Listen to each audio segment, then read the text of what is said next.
घने जंगल में सूरज की पहली किरणें पेड़ों पर ओस टिमटिमा रही है। इसी जंगल में लकड़हारा मंगा रोज लकड़ियां काटने आता है। अपने काम से लौटते समय उसे सूखी पत्तियों के ढेर में कुछ हलचल होती महसूस होती है। वह डरते डरते आगे बढ़ता है और अचानक उसके सामने एक विशाल अजगर सरसराहट करता हुआ आ जाता है।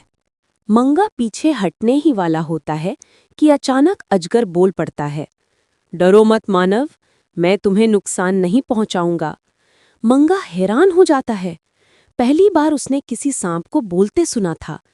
अजगर आगे कहता है, मुझे मदद चाहिए, मैं घायल हूं और चल नहीं पा रहा। अजगर का नाम था शांतनु। वो सदियों पुराना, बुद्धिमान और दयालु जीव था जो जंगल का रक्षक माना जाता था। मंगा और शांतनु रोज मिलने लगे। मंगा उसे अपनी परेशानियां बताता और शांतनु गहरी, शांत आवाज में सलाह देता। उनकी दोस्ती पूरे जंगल में मिसाल बन गई। एक दिन गांव में खबर फैलती है कि भयंकर बाघ गांव के पास दिखा है। गांव वाले डर डर कर घरों में छिप जाते हैं। मंगा को जंगल का रास्ता बंद करने को कहा जाता है, पर उसे याद आता है शांतनु का वादा। मंगा चुपचाप अजगर के पास पहुंचता है और पूरी बात बताता है। शांतनु फुफकारते हुए कहता है, ये जंगल हमारा है और मैं अपने लोगों की रक्षा करूंगा। वह विशालकाय शरीर उठाकर बाघ का सामना करने निकल पड़ता है। तेज हवा, कांपती जमीन, दूर बादलों की गरज। गहरे जंगल में चांदनी के नीचे शांतनु और बाघ आमने सामने खड़े होते हैं।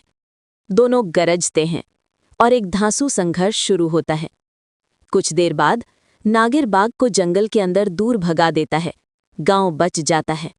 गांव वाले पहले तो डरते हैं, फिर देखकर हैरान रह जाते हैं कि मांग उसी विशाल अजगर को प्यार से सहला रहा है।